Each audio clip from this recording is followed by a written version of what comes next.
మన తండ్రి అయిన దేవునికి సమస్త మహిమ ఘనత ప్రభావములు కలుగునుగాక.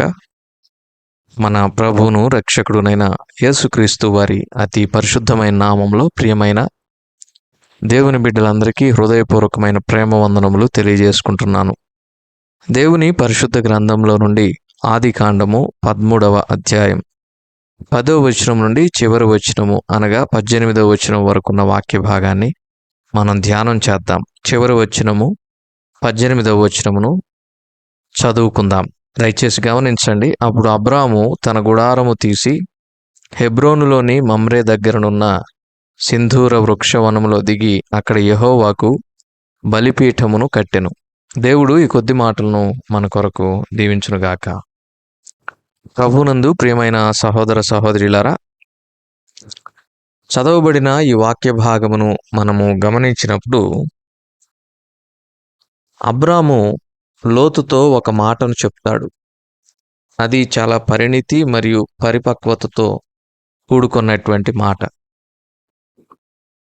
అదేమిటంటే, మనము బంధువులము, రక్త సంబంధీకులం గనక మనకు కలహములు ఉండకూడదు.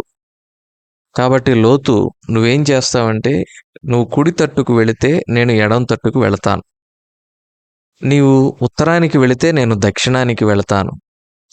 మనము దగ్గరగా ఉండి దూరం అవడం కంటే దూరముగా ఉండి ప్రేమ కలిగి ఉందాం.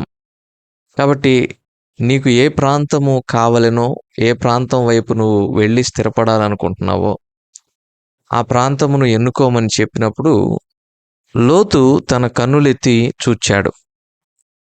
తన కన్నులతో చూచినప్పుడు అతడు సొదొమ గొమొర్రా అను పట్టణములో ఉన్నటువంటి ఆ ప్రాంతమును ఎన్నుకుంటాడు. సొదొమ గొమొర్రా ప్రాంతములను లోతు ఎన్నుకున్నప్పుడు ఆ సమయంలో ఆ పట్టణాలు ఎలా ఉన్నాయంటే, యెహోవా తోటలాగా, ఐగుప్తు దేశములాగా, నీళ్లు పారేటటువంటి దేశములాగా ఉన్నాయన్నమాట. ఆ సొదొమ గొమొర్రా పట్టణాలు చాలా సస్యశ్యామలంగా, చూపునకు అందంగా, చూడటానికి చాలా ఘనంగాను బలంగాను ఉన్నాయి. అయితే ఈ క్రమంలో జరిగింది ఏంటంటే, ప్రభునందు ప్రియమైన వారలారా, లోతు తన గుడారమును ఆ సొదొమ దగ్గర వేసుకొనినట్లుగా మనం చూస్తూ ఉన్నాం. ఆ తర్వాత అతడు సొదొమలో కాపురం ఉన్నట్లుగా ఆది కాండము 14వ అధ్యాయము 12వ వచనంలో మనం చూస్తాం. అలాగైతే ఈ వాక్య భాగములో లోతు తన మనస్సుకు నచ్చినటువంటి ప్రాంతమును ఎన్నుకున్నాడు. అయితే అబ్రాము చూడండి, తన గుడారమును ఎక్కడ వేసుకున్నాడు. అబ్రాము తన కన్నులెత్తి చూచినప్పుడు అబ్రాము దేవుని యొక్క వాగ్దానమును పొందుకొనిన తర్వాత తన గుడారమును హెబ్రోనులో మమ్రే దగ్గర ఉన్నటువంటి సింధూర వృక్ష వనములో వేసుకున్నాడు. చూడండి లోతుకు అబ్రాముకు ఉన్నటువంటి తేడా. లోతు ఈ భూ సంబంధమైనటువంటి ఆకర్షణీయమైనటువంటి ప్రాంతమును ఎంచుకున్నాడు. కానీ అబ్రాము చూడండి హెబ్రోనును ఎంచుకున్నాడు. హెబ్రోన్ అంటే సహవాసము అని అర్థం. సంఘము అనేటటువంటి దానికి ఈ హెబ్రోను ఒక గుర్తుగా ఉంటూ ఉంది. విశ్వాసి యొక్క ఎన్నిక లేక ఎంపిక ఎప్పుడూ కూడా ఆత్మ సంబంధమైనదిగా ఉండాలి, లోక సంబంధమైనదిగా కాదు సుమా. ఇక్కడ లోతు సొదొమ గొమొర్రాలను చూచాడు. అది ఐగుప్తు తోట వలె ఉంది, యెహోవా తోట వలె ఉంది, నీళ్లు పారేటటువంటి దేశంలాగా ఉంది. కానీ ప్రభునందు ప్రియమైన వారలారా, అబ్రాము తన గుడారమును మాత్రం హెబ్రోనులో వేసుకున్నాడు. అక్కడేముంది, కొన్ని మాటలను మనం చూద్దాం. చూడండి, అక్కడ ఒక మంచి వనము ఉన్నది, అది సింధూర వనం అన్నమాట. ఆ తర్వాత రెండవది మనం చూచినప్పుడు అక్కడ అబ్రాము బలిపీఠమును కట్టినట్లుగా మనం చూస్తున్నాం. అంటే ఆరాధన ఉంది, ఆరాధన. రెండవదిగా సహవాసం. ఈ రెండు చాలా ప్రాముఖ్యమైనవండి. ఈరోజు ప్రభుదినం, మనము దేవునిని హృదయపూర్వకంగా ఆరాధించాలి. మాత్రమే కాదు, సంఘానికి మనం ఎందుకు వెళుతూ ఉన్నామంటే సహవాసం కొరకు. సహవాసం ఎందుకు కావాలి? ఒంటి కట్టె ఎక్కువసేపు కాలలేదు. కాబట్టి విశ్వాసికి తోటి విశ్వాసుల యొక్క సహవాసము అవసరం. క్రైస్తవునికి తోటి మంచి క్రైస్తవుల యొక్క సహవాసము అవసరం. అలాగైతే ప్రభునందు ప్రియమైన వారిలారా, ఈ సహవాసము మరియు ఆరాధన మనకు లభించేది జీవము కలిగినటువంటి దేవుని యొక్క మందిరములోనే. కాబట్టి ప్రభు దినము ఆదివారం అనేది మనము దేవుని యొక్క మందిరములో గడపాల్సినటువంటి శుభదినము. ఎందుకు? మన రక్షకుడైన యేసుక్రీస్తు వారు మనందరి యొక్క పాపముల కొరకు కలువరి శిలువలో మరణించారు. మనందరినీ పాప విముక్తులనుగా చేశారు. మన యొక్క పాపముల నుండి మనలను విమోచించుటకు మన కొరకు మన ప్రభువు పాపమయ్యాడు. ఈ విషయాన్ని జ్ఞాపకం పెట్టుకోవాలి. మన కొరకు మన ప్రభువు శాపమయ్యాడు. మన కొరకు 10,000 మందిలో గుర్తింపతగిన తన సౌందర్యమును త్యాగం చేశాడు. మన కొరకై మన ప్రభువు విపరీతముగా గాయముల పాలయ్యాడు. మన కొరకై మన ప్రభు తృణీకరించబడ్డాడు. మన కొరకై మన ప్రభువు నలుగగొట్టబడ్డాడు. కాబట్టి ప్రభునందు ప్రియమైన సహోదర సహోదరులారా, ఈ ప్రాముఖ్యమైనటువంటి సత్యాన్ని మనం జ్ఞాపకం పెట్టుకుందాం. అదేమిటంటే, మన రక్షకుడైన యేసుక్రీస్తు వారు మన కొరకై కలువరి శిలువలో మరణించారు. మాత్రమే కాకుండా ఆయన 3వ దినాన పునరుత్థానుడై తిరిగి లేచాడు. ఆయన సమాధిని గెలిచి విజయుడై తిరిగి లేచుట వలన నేడు మనకు కూడా పునరుత్థానం అనేటటువంటి ఒక గొప్ప నిరీక్షణ లభించింది. కాబట్టి ప్రభునందు ప్రియమైన సహోదర సహోదరులారా, మనము భయంకరమైనటువంటి 2వ మరణం నుండి తప్పించబడ్డాం. 2వ మరణం అంటే ఏంటి? దయచేసి గమనించండి. ప్రభువుని ఎరగనటువంటి వారికి ఒక జన్మము 2 మరణాలు ఉన్నాయి. ప్రభువుని ఎరిగిన విశ్వాసికి 2 జన్మములు 1 మరణమే ఉంటుంది. ప్రభువుని ఎరగని వారి గురించి చూద్దాం. 2 జన్మములు వారికి ఉండవు. ఒకటే జన్మ, 2 మరణాలు. ఆ ఒకటే జన్మ ఏంటంటే, తల్లి గర్భములో నుండి ఈ లోకమునకు వచ్చినటువంటి ఆ జన్మను, అంటే ఇది భౌతిక సంబంధమైనటువంటి జననం అన్నమాట. ఇది వారికి ఉన్నటువంటి ఒకటే జననం. ఆ తర్వాత మొదటి మరణం ఏంటంటే భౌతిక సంబంధమైనటువంటి మరణం. పుట్టిన ప్రతి మానవుడు మరణించాలి, మరణమును చూడక బ్రతుకు నరుడెవ్వడని దేవుని యొక్క వాక్యం సెలవిస్తూ ఉంది. ఆ తర్వాత 2వ మరణం ఏంటో తెలుసా? నిత్య నరకాగ్నిగుండం. అక్కడ యుగయుగాలు కాలిపోవాలి, అగ్ని ఆరదు, పురుగు చావదు. ఇది భయంకరమైనటువంటి 2వ మరణం. అయితే ప్రభువుని ఎరిగినటువంటి వారికి 2 జన్మములు ఉన్నాయి, ఒకటే మరణం ఉంది.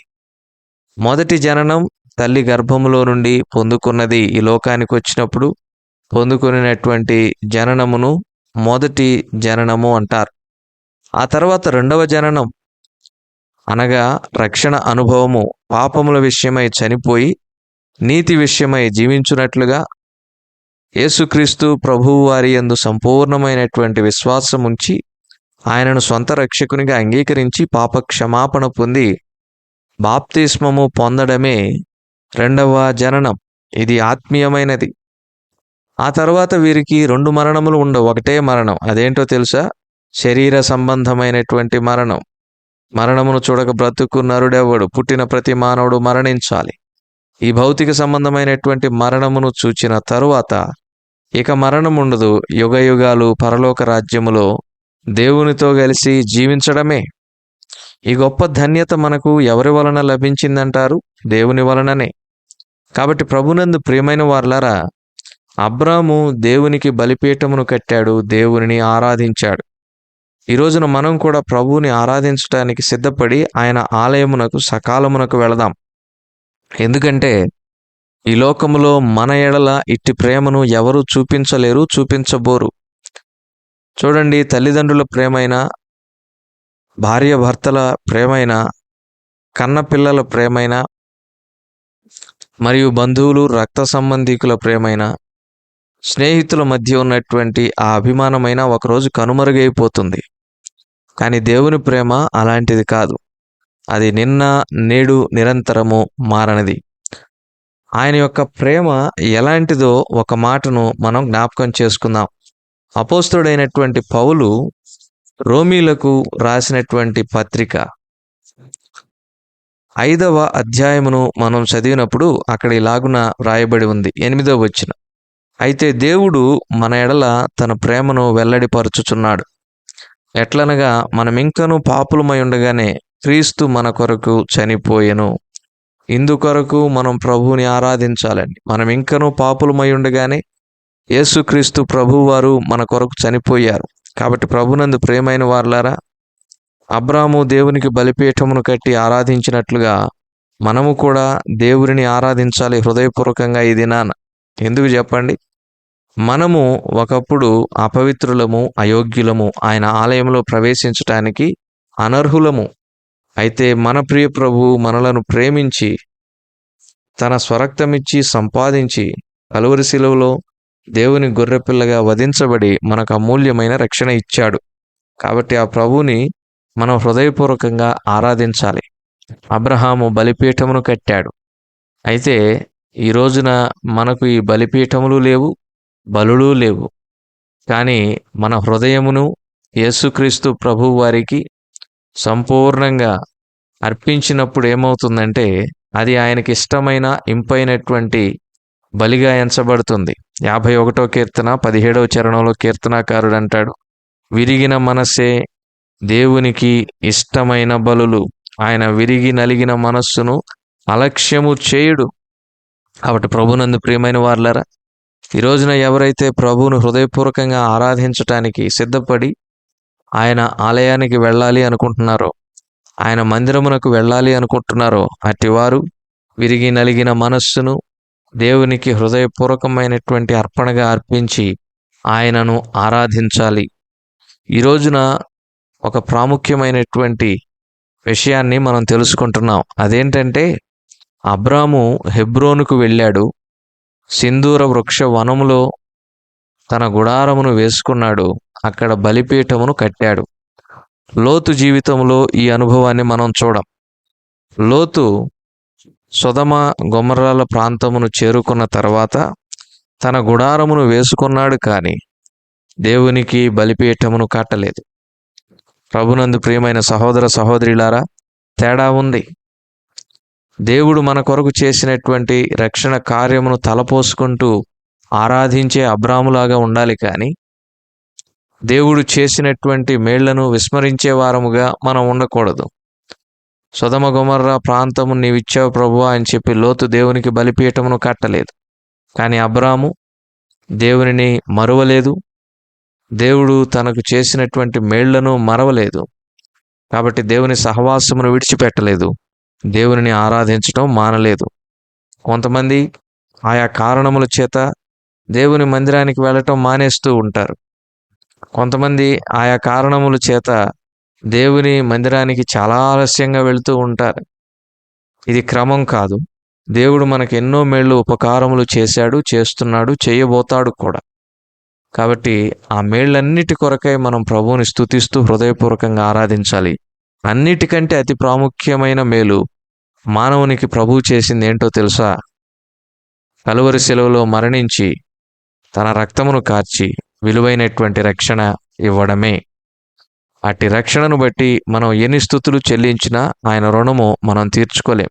కాబట్టి ప్రభు దినమందు సకాలమునకు మందిరమునకు వెళ్ళి సంపూర్ణ సిద్ధపాటు కలిగి పరిశుద్ధుడైన ప్రభువుని హృదయపూర్వకంగా ఆరాధిద్దాం.